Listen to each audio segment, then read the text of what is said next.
Hey, this is Doug from Doug and Nikki. We are here in the outdoor testing studio for the moment.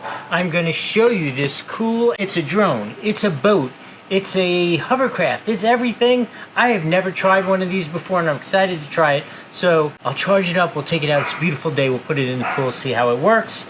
I do need to tell you this was provided to me to do this review for you, but with absolutely no instructions. They just said, hey, we want to see you test this out, see how it works. I was like, cool with me. Okay, this thing is really kind of cool looking.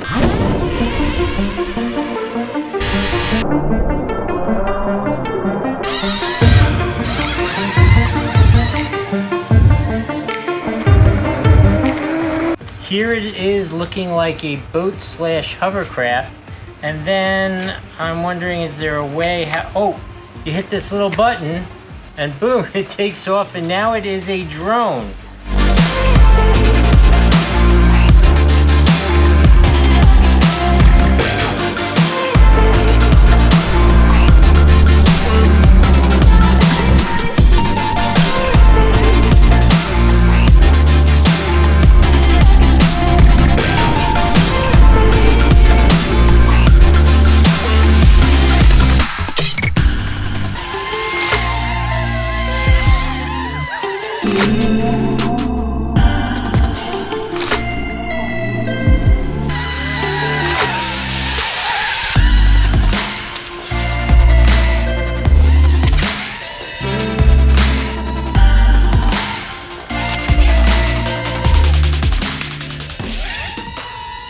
Okay, so I hope you enjoyed that.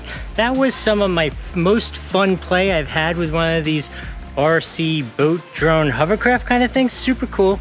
I do wish that it would transition, like take off from the hovercraft on its own. I know it's asking a lot for a very simple model. And then the other thing that I will say, in its drone configuration, it is kind of hard to control. Incredibly durable. I landed in the pool like 30 times and it took right off. Very fun that way. Super duper fun that way. I personally found it more fun using it kind of like as a boat hovercraft, but overall this thing worked perfectly. I really enjoyed it. It's a 5 out of 5 on the Doug score. Anybody would enjoy that. All right, I hope that's helpful. We'll see you next time.